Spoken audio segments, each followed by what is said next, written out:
You fought well in the Mindscape, Guardian. Keitel's most trusted scion is searching this Hive Lieutenant's mind as we speak. Each Hive holds a piece of the puzzle. The more we capture, the more intel we gain. If we discover their plans, we can bring their entire operation down upon them. They thought it would be easy. Take the light and watch us crumble. Now the Lucent Hive are coming face to face with Guardians, true warriors of the light. And they're afraid. We'll find what secrets they're hiding, and when they gather for their next ritual, you'll be there, with the full strength of the light behind you.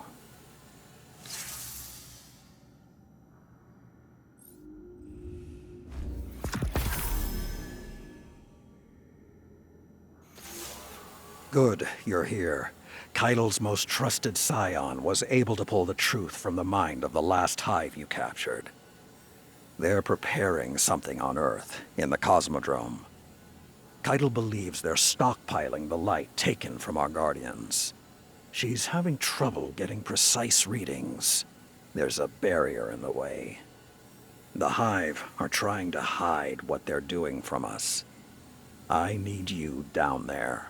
Find the Hive responsible, crush its spirit, tear it from the light, and drag it back here. Then, we will lay its evil secrets bare. Do not hesitate. Show them your iron will.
Preliminary recon suggests the Lucent Hive are stockpiling Guardian light for some kind of ritual.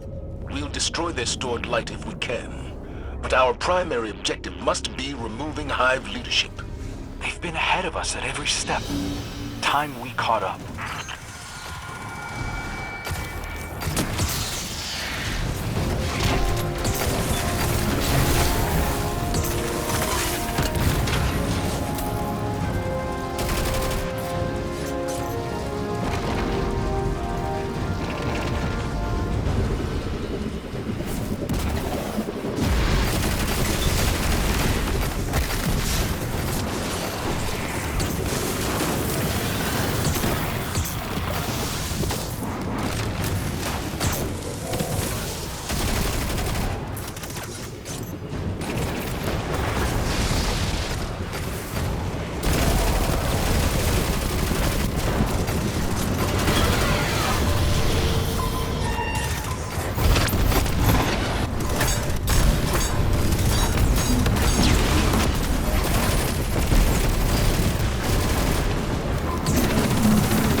fight the local Elixni.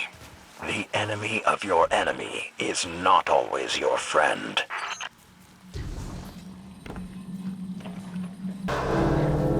Those things are filled with the light of our dead fire teams. Burn this place to the ground.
There are more of those light batteries up ahead. The Hive must be preparing them for transit. I have the Legion's best warriors prepared to intercept.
Those second projections must be how Saladin manipulates her followers.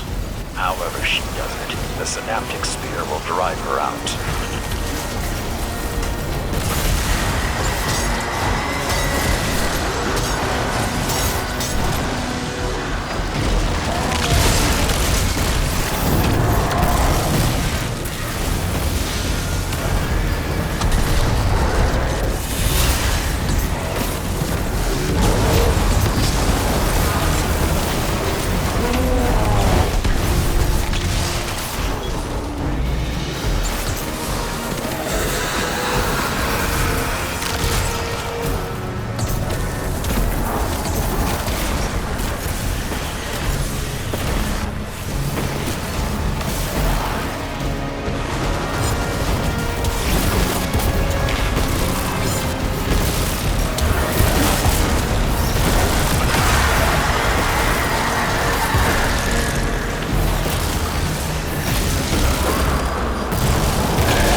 I've finished the perimeter sweep.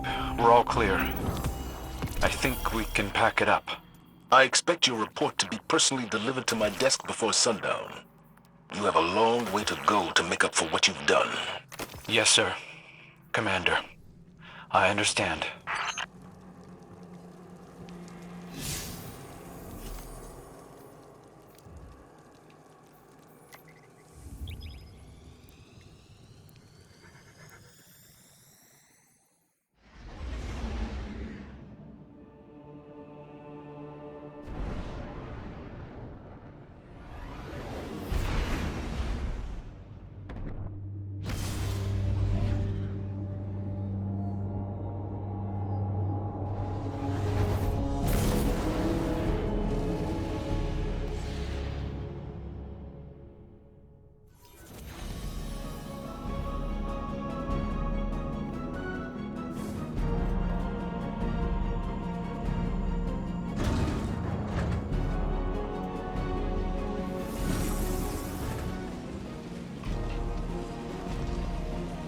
Do you think it hurts?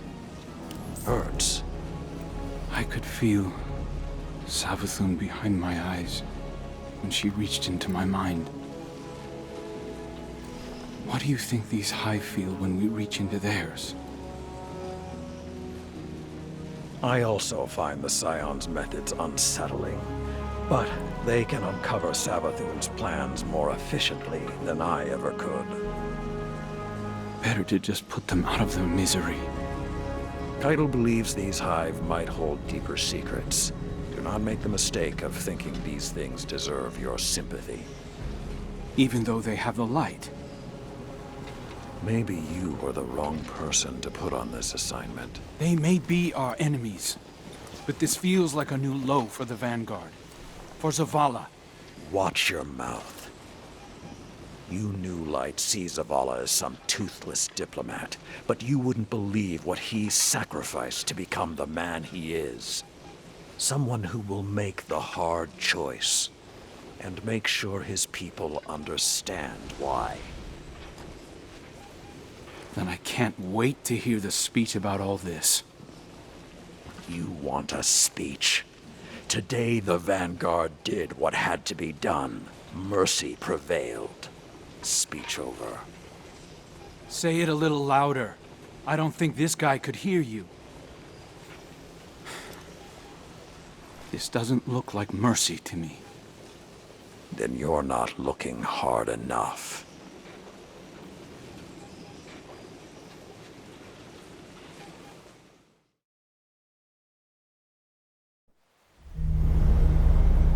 Long ago, even before there was a last city, I was deep on patrol in the old forest when a local villager sought me out. They asked me to catch a thief. I told them the Iron Lords were no mercenaries, but I saw their pride as well as their poverty. And they offered me a loaf of black bread instead of coin. I agreed. Just before sunrise, I caught my thief.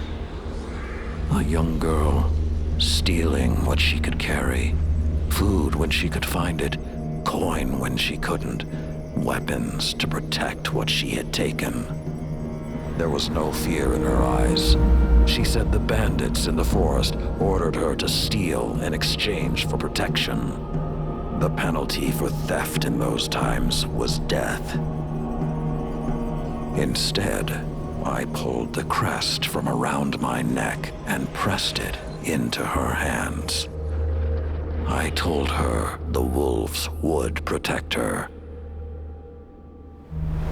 In a settlement rich with stolen supplies, I found the bandits and cut them down.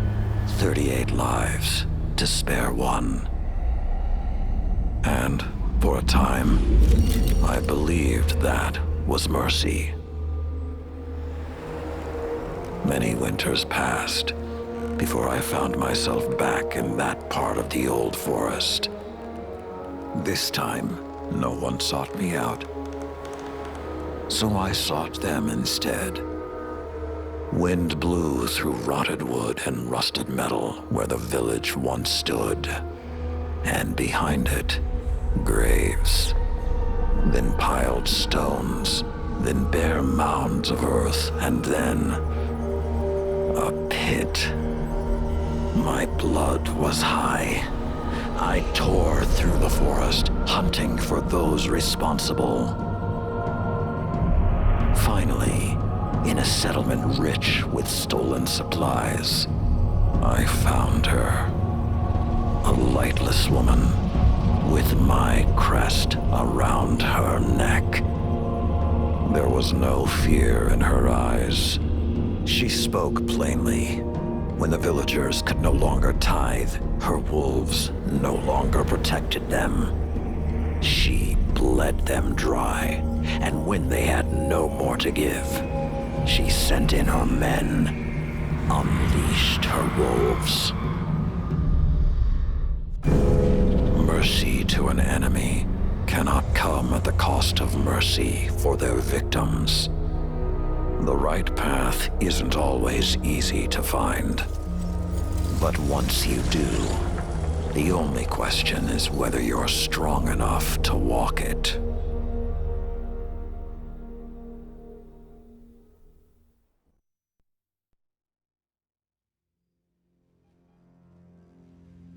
Consider that the next time you feel pity for our enemies.